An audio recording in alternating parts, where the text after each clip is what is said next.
Good morning class 12। Welcome back to commerce nook. So last class में हम लोगों ने यूनिट 3 कंप्लीट कर दिया था।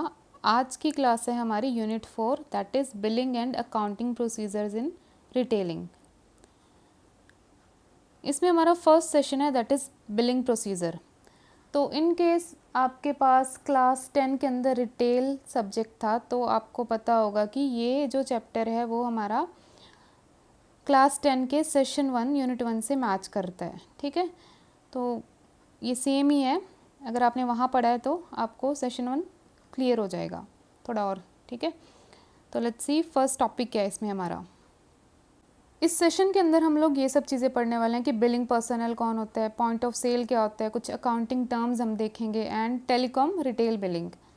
राइट, तो जब भी आप किसी रिटेल के स्टोर में जाते हो, वहाँ से आप कोई सामान सेलेक्ट करते हो एंड देन सेलेक्ट करने के बाद उसे कहाँ लेकर जाते हो, आप उसे लेकर जाते हो कैश काउंटर के ऊपर।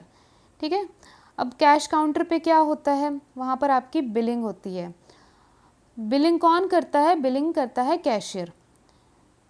उस बिलिंग करने वाले इंसान को या फिर उस कैशियर को ही हम लोग क्या बोलते हैं? Billing personal. ठीक है, billing personal is a trained personnel who manages the cash counter, scan items and collect payments from the customers। ये जो बिलिंग पर्सनल है, पर्सनल होता है एम्प्लॉय। कौन सा एम्प्लॉय है? जो आपको बिल्स बना कर देता है। ठीक है, जो आपकी पेमेंट को प्रोसेस करता है, उसे हम बोलते हैं बिलिंग पर्सनल। तो बिलिंग पर्सनल ये वो ट्रेंड इंसान है जो कि कैश काउंटर को मैनेज कर रहा है, स्कैन कर रहा है प्रोडक्ट्स को और कस्टमर से पेमेंट को कलेक्ट कर रहा है।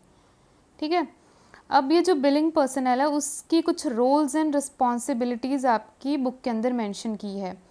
सबसे पहला क्या काम है उसका कि जो कैश काउंटर है वो हमेशा नीट एंड टाइडी रहे। सारे जो पॉइंट ऑफ सेल इक्विपमेंट्स हैं वो काम करें। पॉइंट ऑफ सेल इक्विपमेंट्स कौन से होते हैं ये हम लोग अभी थोड़ी देर में बात करेंगे उसके बारे में। क्यू मैनेजर्स हैं वो प्रॉपरली प्लेस्ड हों ताकि क्राउड को मैनेज कर सकें। And any return from customers are send back to store shelf. अगर कोई कस्टमर सामान वापस करके चला जाता है तो आप उसे टाइमली स्टोर शेल्फ के ऊपर वापस से प्लेस कर दें। उसके बाद आपकी बुक के अंदर हेड कैशियर के बारे में भी बात की है। हेड कैशियर कौन है? ये कैशियर का बॉस है। The head cashier ensure that the cashier does his job properly. Usually a head cashier is expected to generate a report which shows the total number of transactions done in the all the cash counters। Head cashier का काम क्या है? ये ensure करेगा कि जो cashier है वो अपना काम ठीक से करे और ये क्या क्या रिपोर्ट्स जनरेट करेगा। सबसे पहले तो कितनी ट्रांजैक्शन हुई है सभी काउंटर के अंदर। ठीक है, बहुत सारे काउंटर्स होते हैं एक स्टोर के अंदर। अब जितना बड़ा आपका स्टोर होगा उतने ही ज़्यादा आपके पास कैश काउंटर्स होंगे। तो उसके बारे में रिपोर्ट कौन बनाता है? Head cashier. यानी कि हर एक काउंटर के ऊपर कितनी ट्रांजैक्शन हुई इसकी रिपोर्ट बनाने का काम हेड कैशियर का है। देन वो SKU वाइज रिपोर्ट बनाएगा। SKU आगे बताऊंगी मैं क्या होता है। टेंडर वाइज रिपोर्ट बनाएगा and detailed report of all individual cash counter showing all the cancellation, refund and any other specific transaction. एक रिपोर्ट और बनाएगा जो कि ये दिखाएगी कि सभी कैश काउंटर के ऊपर कितनी कैंसिलेशन हुई है, कितने रिफंड आए हैं या फिर कोई और स्पेसिफिक तरीके की ट्रांजैक्शन हुई है, तो उसके बारे में भी रिपोर्ट हेड कैशियर बनाएगा। Based on this the head cashier will submit his daily report to the store manager. अब ये सारी रिपोर्ट्स बनाने के बाद ये आगे स्टोर मैनेजर को वो सबमिट कर देता है। Some software are also use to generate report period wise. Normally क्या होता है कि हम लोग क्या करते हैं, सॉफ्टवेयर्स का इस्तेमाल करते हैं ताकि ये रिपोर्ट्स हैं वो एक तो पीरियड वाइज बन जाए और जल्दी बन जाए। यहाँ पर एक हायरार्की को ध्यान में रखना। सबसे पहले आता है स्टोर मैनेजर जो कि पूरे स्टोर को चला रहा है। देन उसके बाद आएगा हेड कैशियर, उसके अंडर जो काम कर रहा है, और जो हेड कैशियर के अंडर है वो कौन है? वो कैशियर है। ठीक है,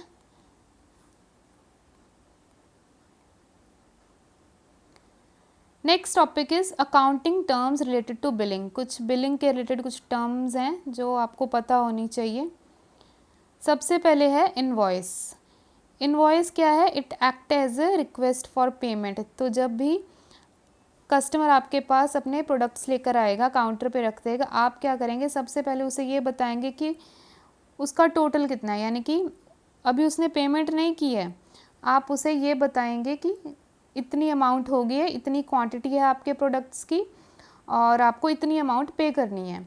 तो इनवॉइस क्या है, ये वो डॉक्यूमेंट है जो कि सेलर देता है बायर को, जिसमें कि सारी सेल्स के बारे में डिटेल्स होंगी। मैं दिखा देती हूँ ये कैसा दिखता है। ये तो ये जैसे नायका पे कुछ परचेज़ करी थी मैं, तो उसमें क्या ये सारी डिटेल्स आ गई थी उसके अंदर। अभी मैंने पेमेंट नहीं किया है, उन्होंने सिर्फ मुझे बताया है कि मेरा जो परचेज़ होगा वो उसके ऊपर मुझे कितना प्राइस पे करना है, ठीक है, कितनी क्वांटिटी है, हर एक क्वांटिटी के ऊपर मुझे कितना प्राइस पे करना है और कितना डिस्काउंट मुझे लगा है, ठीक है। तो ये सब क्या है, ये है इनवॉइस। उसके बाद आ जाता है रिसीट। रिसीट में क्या है, जब मैं पेमेंट कर देती हूँ उसके बाद जो मुझे डॉक्यूमेंट देते हैं, कैशियर जो मुझे डॉक्यूमेंट देगा, उस डॉक्यूमेंट को मैं क्या बोलती हूँ, receipt. It is issued after the payment has been received. जब पेमेंट हो जाएगी उसके बाद जो डॉक्यूमेंट मिलता है वो आपका रिसीट है। It is a proof of payment, कि पेमेंट हो चुकी है। Act as a proof of payment. Point of sale के बारे में बात करते हैं। पॉइंट ऑफ सेल क्या है, it refers to the checkout area where customer pay for their purchases. Cash counter के ही बात कर रहे हैं। कैश काउंटर पे आप लोग क्या करते हो, चेकआउट एरिया है वो हमारा, वहीं पे आके कस्टमर अपने जो भी उन्होंने परचेज किया है उसकी पेमेंट करते हैं। अब पॉइंट ऑफ सेल के अंदर कौन कौन से इक्विपमेंट का इस्तेमाल करते हैं। सबसे पहले तो कैश रजिस्टर, इस मशीनरी को हम लोग बोलते हैं, पूरी मशीनरी को कैश रजिस्टर, ठीक है। उसके बाद रिसीट प्रिंटर का इस्तेमाल करते हैं। जब पेमेंट हो जाती है तो उसके बाद जो रिसीट आती है जो कि प्रूफ ऑफ पेमेंट है, वो भी पॉइंट ऑफ सेल का पार्ट है। पेमेंट टर्मिनल, ये जो कार्ड स्वाइपिंग मशीन होती है, वो भी पॉइंट ऑफ सेल इक्विपमेंट है। देन उसके बाद बारकोड रीडर, जिससे कि बारकोड से आप स्कैन करते हो अपने प्रोडक्ट्स को, वो हमारा पॉइंट ऑफ सेल इक्विपमेंट है। अब बारकोड के बारे में थोड़ा डिस्कस कर लेते हैं। बारकोड रीडर से हम लोग बारकोड को रीड कर रहे हैं। बारकोड क्या होता है, ये सीरीज़ ऑफ पैरेलल लाइंस हैं, जिससे कि अगर मैं एक बारकोड को बारकोड रीडर से स्कैन करती हूँ तो मुझे एक प्रोडक्ट के प्राइस एंड डिस्क्रिप्शन के बारे में पता चल जाता है और मेरी स्क्रीन उससे मिरर करती है, यानी कि उसके बारे में मुझे मेरी स्क्रीन पर दिखाई देगा उस प्रोडक्ट के बारे में। तो जैसे ये जो आपको दिख रही है पैरेलल लाइंस, ये क्या है, ये बारकोड है। अब इसे मैं बारकोड रीडर से स्कैन करूँगी। उसके बाद स्टॉक कीपिंग यूनिट। ये स्टॉक कीपिंग यूनिट क्या है, these are made up of alphanumeric characters. जैसे बारकोड में पैरेलल लाइंस है और नीचे नंबर्स लिखे होते हैं, स्टॉक कीपिंग यूनिट में क्या होता है, ये अल्फ़ाबेट्स होते हैं और न्यूमेरिक होते हैं, यानी कि नंबर्स और अल्फ़ाबेट्स का इस्तेमाल करके आप एक SKU बनाते हो। अब ये SKU बनाता कौन है, ये रिटेलर बनाते हैं अपनी कन्वीनियंस के लिए, ताकि वो अपने स्टोर के अंदर इन्वेंट्री को या फिर स्टॉक को ट्रैक कर सकें, यानी कि कितना स्टॉक रह गया है आपके स्टोर के अंदर। ये अब आपको कैसे पता चलेगा, जब आप स्टॉक कीपिंग यूनिट प्रॉपरली करते हैं अपने स्टोर के अंदर। एग्जाम्पल के तौर पे मैं दिखा देती हूँ। तो मान लो कि अब मेरे स्टोर के अंदर बहुत सारी ब्लैक टी-शर्ट्स हैं और मैं अब उसका रिकॉर्ड कैसे रखूँगी, मैंने क्या किया, हर एक ब्लैक टी-शर्ट को एक अलग से नंबर दे दिया, SKU दे दिया। ये देखो यहाँ पर, ये क्या है, ये SKU है। क्या SKU है, टी-शर्ट के लिए मैंने जैसे ये तो फिर भी बड़ा हो गया, मैं टी-शर्ट के लिए TS का इस्तेमाल कर सकती हूँ। TS क्या हो गया, ये अल्फ़ाबेट हो गया। और ब्लैक के लिए मैंने BK का इस्तेमाल कर लिया। मीडियम साइज़ में है तो उसके लिए मैंने M यूज़ कर लिया। 001 शायद मैंने किसी कलर वेरिएंट का इस्तेमाल किया होगा, या फिर कोई भी और स्टाइल के अकॉर्डिंगली मैंने उसे नंबर दे दिया होगा, ठीक है। 001 स्टाइल के अकॉर्डिंगली मैंने नंबर दे दिया। ये क्या हो गया, अभी SKU है। अब मैंने ये नंबर देने के बाद अपने सिस्टम में इस टी-शर्ट को फीड कर दिया है। अब मान लो कोई कस्टमर आता है, वो मुझे पूछता है कि क्या आपके पास ब्लैक कलर की टी-शर्ट है या नहीं है, तो मैं क्या करूँगी, अपने सिस्टम में चेक करूँगी और उसे बता दूँगी कि मीडियम साइज़ में पड़ी है एक टी-शर्ट जो आप ले सकते हो। यहाँ से रिटेलर के लिए आसानी हो जाती है कि अब उसे स्टोर के अंदर जाके नहीं ढूंढना पड़ रहा है एक टी शर्ट को, वो अपने सिस्टम से ही चेक करके बता सकता है कस्टमर को कि उसके पास वो स्टॉक में अवेलेबल है या नहीं है। ठीक है, तो ये हो गया हमारा SKU।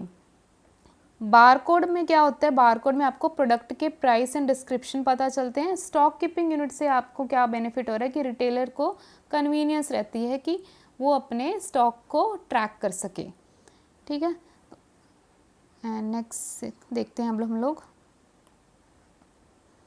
Next is credit card terminal. ये जो कार्ड स्वाइपिंग मशीन्स हैं उसे ही बोलते हैं हम लोग credit card terminals.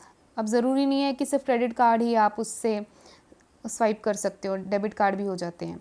Customer use it to make payment, they can swipe, insert और tap their cards to complete their transaction. Customer क्या करते हैं, इससे इस्तेमाल करते हैं ताकि वो पेमेंट कर सकें, और फिर क्या होगा कि रिटेलर के अकाउंट में मनी जो है वो ट्रांसफ़र हो जाएगी। अब 3 तरीके हैं इसमें भी आजकल हमारे पास। एक तो कार्ड को आप इंसर्ट कर सकते हो, कार्ड को स्वाइप कर सकते हो, एंड टैपिंग मशीन है जो कि वाईफाई का इस्तेमाल करते हुए आप पेमेंट कर सकते हो। ठीक है, अलग अलग तरीके के आजकल टर्मिनल्स अवेलेबल हैं। Then cash drawer. Cash drawer ये जो जिसे हम लोग हिंदी में पैसों वाला गल्ला बोल देते हैं, ये क्या है, कंपार्टमेंट है कैश रजिस्टर के अंदर जहाँ पर आप कैश को स्टोर करते हो। अगर कोई कस्टमर आपको कैश में पेमेंट करके जाता है तो आप कहाँ पर उस कैश को स्टोर करते हैं, आप कैश ड्रॉर में स्टोर करेंगे उसे। Then is receipt printer, device connected to a cash register और point of sale system use to print receipt for customer after completing a cell.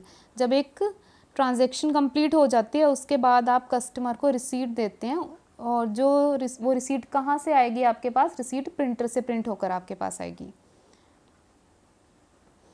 अब पेमेंट के मोड्स के बारे में भी देख लेते हैं। एक तो कैश के थ्रू आप पेमेंट कर सकते हो, क्रेडिट एंड डेबिट कार्ड के थ्रू पेमेंट कर सकते हो, देन मोबाइल ऑनलाइन पेमेंट कर सकते हो। ठीक है, ये जो जीपे वगैरह, भीम, फ़ोनपे, ये इसके अंदर आ जाएंगे। कॉन्टेक्टलेस पेमेंट कैसे होती है, वाईफाई के थ्रू कर सकते हो। Bar code, not bar code, ये जो QR कोड है उसको स्कैन करके आप लोग कॉन्टेक्टलेस पेमेंट कर सकते हो। वाईफाई के थ्रू आप पेमेंट कर सकते हो। देन गिफ्ट कार्ड्स के थ्रू पेमेंट कर देते हो।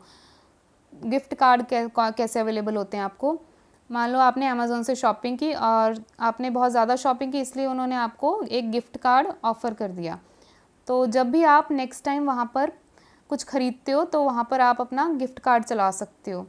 तो यानी कि मान उन्होंने आपको 10,000 का गिफ्ट कार्ड दिया था, तो 10,000 की पेमेंट पहले ही हो चुकी है। अब आपको सिर्फ अपना सामान अपने कार्ट में डालना है एंड गिफ्ट कार्ड का नंबर पेमेंट करते वक्त आपको वहाँ पर मेंशन कर देना है। तो वो पेमेंट उसकी ऑलरेडी हो चुकी होती है, देन सिर्फ आपको वो नंबर ही डालना होता है।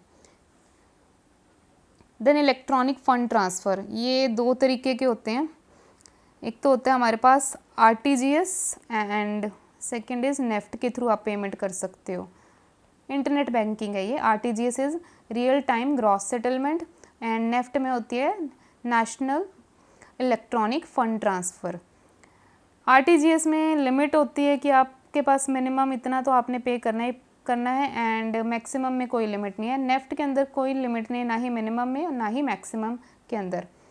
और एक और डिफरेंस है RTGS के अंदर, RTGS में आपका एक अकाउंट से दूसरे अकाउंट में पैसा साथ के साथ ट्रांसफ़र हो जाता है, लेकिन जो नेफ्ट में है उसमें 1-2 दिन लग जाते हैं पैसा एक अकाउंट से दूसरे अकाउंट में ट्रांसफ़र होने में।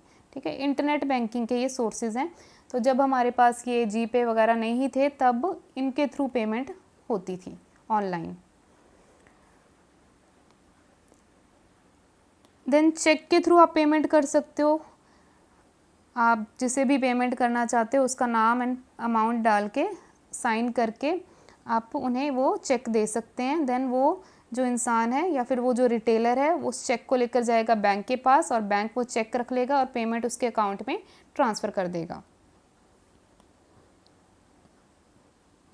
इंस्टॉलमेंट पेमेंट्स में क्या है, आप पूरी अमाउंट पे करने के बजाय आप पार्ट्स के अंदर पेमेंट कर रहे हो। ठीक है, मान लो आपने 10,000 किसी को देने हैं तो आपने फुल अमाउंट नहीं पे की, 1-1 हज़ार करके आप पेमेंट कर रहे हो। देन पॉइंट ऑफ सेल के कुछ फीचर्स देख लेते हैं। फीचर्स के अंदर सबसे पहले है barcode scanning, quickly scan items. तो बारकोड से आप क्विकली स्कैन कर सकते हो आइटम्स को। And it's supports EAN, UPC, GTIN, trade item, QR and custom barcodes. तो 10th के अंदर ये क्वेश्चन आ गया था कि ये EAN की फुल फॉर्म क्या होती है, तो आपको भी थोड़ा ध्यान में रखना है कि कहीं आपके एग्ज़ाम में आ जाए तो आपको पता हो। EAN होता है यूरोपियन आर्टिकल नंबर, इससे भी मैं बताती हूँ। UPC universal product code, GTIN global trade item number, QR code जो होते हैं उसका क्या फुल फॉर्म होती है QR की, quick response, and custom barcodes. आप ये सब चीज़ें क्या है एक पॉइंट ऑफ सेल के अंदर इस्तेमाल करते हो। तो GTIN नंबर क्या है, ग्लोबल ट्रेड आइटम नंबर। जो बारकोड्स आपने देखे हैं वो किसके अंडर आते हैं, वो आते हैं ग्लोबल ट्रेड आइटम नंबर के अंदर, यानी कि GTIN के अंदर आते हैं। दो तरीके के हमारे पास GTIN नंबर है, एक तो है EAN और दूसरा है UPC। EAN क्या है, यूरोपियन आर्टिकल नंबर। ये होता है हमारे पास 13 डिजिट का नंबर होता है। ये ऑलमोस्ट सभी कंट्रीज़ इस्तेमाल करती हैं। तो जब भी किसी ने इंटरनेशनली सेल करना है, even most of the countries EAN ही इस्तेमाल करती है। अब ये EAN है क्या, ये जो आपको बारकोड के नीचे ये जो नंबर दिख रहे हैं ये 13 डिजिट के नंबर हैं। इसे ही हम लोग क्या बोलते हैं, EAN बोलते हैं, European article number. Most of the countries EAN का ही इस्तेमाल करती है। लेकिन एक और नंबर भी है या फिर एक और कोड भी है, क्या है वो, UPC यूनिवर्सल प्रोडक्ट कोड। इसके अंदर 12 डिजिट के नंबर हैं। ये जो बारकोड, ये जो पैरेलल लाइंस दी है इसके नीचे आपको जो नंबर दिखेंगे, अगर वो 12 नंबर हैं वहाँ पर या फिर 12 डिजिट्स के नंबर हैं, तो यानी कि वो जो प्रोडक्ट है वो या तो US का है या फिर वो कनाडा का है।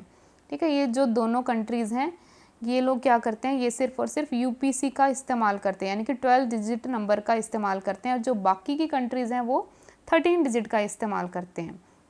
बारकोड स्कैनर के नीचे जो आपको नंबर दिखेंगे उसके बारे में बात हो रही है। ठीक है, और ये एग्ज़ाम में EAN पूछ लिया था तो ये आप ध्यान रखेंगे। Support exchange feature enable setting multiple exchange prices for the same product. तो हम लोग पॉइंट ऑफ सेल के फीचर्स के बारे में बात कर रहे थे। अब ये क्वेश्चन भी एग्ज़ाम में पूछा गया था कि dash feature enable setting multiple exchange prices for the same product. तो इसका MCQ में आंसर क्या होगा, सपोर्ट एक्सचेंज फीचर आपको अनेबल करता है कि आप एक ही प्रोडक्ट के मल्टीपल प्राइसेस रख सकते हैं। ठीक है, सारे पेमेंट मोड्स इस्तेमाल किए जाते हैं पॉइंट ऑफ सेल के अंदर, जैसे कैश इस्तेमाल होता है, cards, gift vouchers, discount coupons etcetera. ये सब चीज़ें क्या है हर एक पॉइंट ऑफ सेल के अंदर आप इस्तेमाल कर सकते हो। अब point of sale allows a cashier to pause a transaction if a customer forgets to send any item and resume it later। अब पॉइंट ऑफ सेल का एक और फ़ायदा क्या है कि अगर मान लो कोई कस्टमर एक चीज़ भूल जाता है तो जो कैशियर है वो क्या कर सकता है, वो उस ट्रांजेक्शन को रोक सकता है, और जैसे ही वो सामान कस्टमर लेकर आ जाता है और उसके बाद उसे वो दोबारा से उस ट्रांजेक्शन को कंटिन्यू कर सकता है। तो ये कुछ फीचर्स थे पॉइंट ऑफ सेल के। आगे भी हैं, it record what is sold and what needs to be reordered. अब पॉइंट ऑफ सेल से एक और फ़ायदा है कि आप रिकॉर्ड कर सकते हो, बजाय कि आप एक नोटबुक या फिर रजिस्टर के अंदर रिकॉर्ड करो। पॉइंट ऑफ सेल सॉफ्टवेयर के अंदर आप क्या कर सकते हो, हर एक चीज़ को रिकॉर्ड कर सकते हो, और आपको ये भी इससे फ़ायदा हो जाए कि आपको पता चलता रहेगा कि कौन सी इन्वेंट्री है जो ख़त्म हो चुकी है और आपको दोबारा से उसे ऑर्डर करना है। अब पॉइंट ऑफ सेल आपको ज़रूरी नहीं है कि आपको इंटरनेट का ही इस्तेमाल करना है, अगर इंटरनेट नहीं भी चल रहा है ये फिर भी काम करेगा point of sale. Preventing theft, at the end of the day you can easily match the money in the drawers with the sales on the computer. अब क्योंकि आपके पास पॉइंट ऑफ सेल के अंदर सारी की सारी ट्रांजेक्शन रिकॉर्ड हो रही है, तो आपको पता चल जाता है कि आपने कितना पैसा पूरे दिन के अंदर अर्न किया और कितना पैसा आपके बिज़नेस से बाहर गया। ठीक है, तो ये आपको इस चीज़ का फ़ायदा रहता है कि आप मनी को मैच कर सकते हो ड्रॉर के साथ। ठीक है, जितना आपके पास ड्रॉर में पैसा पड़ा है क्या वो उतना सिस्टम में शो हो रहा है या नहीं हो रहा है। Next topic is very important, telecom retail billing. क्या है ये? तो टेलीकॉम रिटेल बिलिंग किसके बारे में बात कर रहे हैं, ये जो टेली कम्युनिकेशन कंपनीज़ हैं, जैसे एयरटेल हो गई, जियो हो गई, वोडाफोन हो गई, ये लोग अपनी बिलिंग कैसे करते हैं? टेलीकॉम वर्ड आया टेली कम्युनिकेशन से। ये जो कंपनीज़ हैं ये अपनी बिलिंग कैसे करेंगी? टेलीकॉम बिलिंग, या इसे हम लोग टेलीकॉम बिलिंग भी बोल देते हैं, it is a process of collecting usages, aggregating it, applying required usages and rental charging and finally generating invoices for the customer. ये लोग बिल कैसे बनाते हैं? सबसे पहले ये चेक कलेक्ट करेंगे आपका डाटा कि आपने कितना यूज़ किया है डाटा को, एंड देन उसको एग्रीगेट करेंगे। एग्रीगेट करने का मतलब है टोटल करना। Then applying required usages and rental charges, उसके ऊपर कितना चार्जेस लगे हैं, उसके बाद उसको वो पूरे के पूरे डाटा को कलेक्ट करने के बाद आपकी यूजेज को देखने के बाद वो इनवॉइस जनरेट करते हैं। इनवॉइस मैंने अभी बताया था थोड़ी देर पहले ही, रिक्वेस्ट फॉर पेमेंट है, आपके लिए ये इनवॉइस जनरेट कर देंगे। ठीक है। Good billing system must have timely billing and billing accuracy. एक गुड बिलिंग सिस्टम कैसे होगा? जब आप टाइमली बिल जनरेट करते हैं एंड साथ में जो आपके जो बिल्स हैं वो एक्यूरेट हों। अगर आप कोई गड़बड़ कर देते हो बिलिंग करते वक्त, यानी कि कस्टमर को इनवॉइस जनरेट करते वक्त कुछ गड़बड़ हो जाती है, तो इससे क्या है, आपके बिज़नेस की जो इमेज है वो इम्पैक्ट होती है। तो गुड बिलिंग सिस्टम कब होगा? जब आप टाइमली बिल जनरेट करें और जो बिल्स हैं वो आपके हमेशा एक्यूरेट रहेंगे। Telecom billing process includes receiving end recording payment from the customer. ये भी एग्जाम में क्वेश्चन आ जाता है। क्या पूछते हैं वो? Telecom billing process includes dash and dash payment from the customers. तो रिसीविंग एंड रिकॉर्डिंग इसका आंसर है। रिटेल बिलिंग और होलसेल बिलिंग दोनों में क्या डिफरेंस है? रिटेल बिलिंग क्या है? Bill is paid by an individual person. तो ये जो हम जैसे लोग हैं जो हमारे बिल्स पे करते हैं फ़ोन्स के, वो किसके अंडर आएगा? वो रिटेल बिलिंग के अंदर आएगा। तो इसके लिए कौन से हम लोग सॉफ्टवेयर का इस्तेमाल करते हैं? एक तो कन्वर्जिस और एमडॉक्स का इस्तेमाल कर सकते हैं। ये जो रिटेल बिलिंग है ये B2 बिज़नेस है, B2C बिज़नेस है। B2C यानी कि business to customer, business to customer, यानी कि बिज़नेस जो है कस्टमर को बिल भेज रहा है। तो फिर ये होलसेल बिलिंग क्या है? होलसेल बिलिंग होता है दो कंपनीज़ के बीच में। मान लो कोई दो कंपनी है, वो एक दूसरे को बिल भेज रही हैं। ठीक है। फॉर एग्ज़ाम्पल कोई US के अंदर जो मोबाइल फ़ोन कंपनी है, ठीक है, उन्होंने इंडिया के अंदर लेट्स से जियो को भेज दिया या फिर एयरटेल वालों को बिल भेज दिया। कोई एक इंसान था, वो US गया, अब वहाँ पे उसने US के जाके नेटवर्क का इस्तेमाल किया। अब US वाले उस पर्सन को चार्ज नहीं करेंगे, उसका वो बिल्स डायरेक्टली जियो वालों को भेज देंगे। ठीक है, या फिर एयरटेल वालों को भेज देंगे। अब ये जो ट्रांजैक्शन हुई है वो दो कंपनीज़ के बीच में हुई है। नो डाउट कि जियो वाले बाद में उस पर्सन को वो अमाउंट चार्ज कर लेंगे, लेकिन करंटली ये जो ट्रांजैक्शन हुई है वो दो कंपनीज़ के बीच में हुई है। ठीक है। तो bill is paid by another company. Retail billing में बिल कौन पे कर रहा है? इंडिविजुअल पर्सन कर रहा है। लेट्स से मिस्टर ए नाम से कोई एक इंसान है जो कि एयरटेल का नेटवर्क इस्तेमाल कर रहा है, तो ये जो एयरटेल वाले हैं मिस्टर ए को बिल भेजेंगे। लेकिन होलसेल बिलिंग में यहाँ पर क्या है, कोई ये US की कंपनी है, वो इंडिया के जो टेलीकम्युनिकेशन कंपनी है उसको बिल भेज रहे हैं। अब यहाँ पर आप कौन से सॉफ्टवेयर का इस्तेमाल कर सकते हो? एस्केड और intake handle high volume business transaction. क्योंकि ये बड़ी बड़ी ट्रांजैक्शंस होती हैं तो इसके लिए आपको थोड़े अच्छे सॉफ्टवेयर की ज़रूरत पड़ती है। तो यहाँ पर एस्केड एंड इंटेक का इस्तेमाल किया जाता है। और ये B2B ट्रांजैक्शन है। B यानी कि बिज़नेस टू बिज़नेस ट्रांजैक्शन हो रही है। रिटेल बिलिंग होती है बिज़नेस टू कंज्यूमर के बीच में, और जो होलसेल बिलिंग है वो होती है B2B यानी कि बिज़नेस टू बिज़नेस के बीच में ट्रांजैक्शन हो रही है। अच्छा, एक सॉफ्टवेयर के बारे में भी बात की है आपकी बुक में के अंदर। Go frugal is a reporting tool provide MIS reports that help decision making, analyzing the trend and competition. This software helps you in following ways. तो ये जो सॉफ्टवेयर है ये आपको रिपोर्ट्स बनाने में हेल्प करता है। क्या क्या ट्रैक करता है ये? एक तो ये to keep track of various transaction of the store, कितनी ट्रांजेक्शन हुई है स्टोर के अंदर, GST कैलकुलेट करने में हेल्प करेगा। Inform about fast selling goods, कि कौन सा ऐसा सामान है जो बहुत ज़्यादा जल्दी बिक रहा है, ठीक है, कौन सा कस्टमर सामान ज़्यादा प्रेफर कर रहा है। Let's you know which item needs to be sold quickly, ये आपको ये भी बता देगा कि कोई ऐसा प्रोडक्ट तो नहीं है स्टोर के अंदर जो एक्सपायर होने वाला है, तो आप क्या करोगे, उसकी जो सेलिंग है या फिर उसे आप जल्दी से जल्दी बेचने की कोशिश करोगे, ठीक है। अब ये क्या है, MIS रिपोर्ट है, management information system report provide करता है आपको, ताकि आप बेटर डिसीजन ले सकें और आपको ट्रेंड एंड कंपटीशन के बारे में पता चल सके, ठीक है। तो ये भी इम्पॉर्टेंट है एग्ज़ाम के पॉइंट ऑफ व्यू से।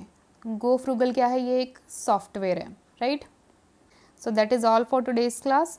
आज हमने सेशन 1 कंप्लीट कर दिया है हमारे यूनिट 4 का। नेक्स्ट क्लास में हम लोग नेक्स्ट सेशन स्टार्ट करेंगे। So see you in the next class. Thank you.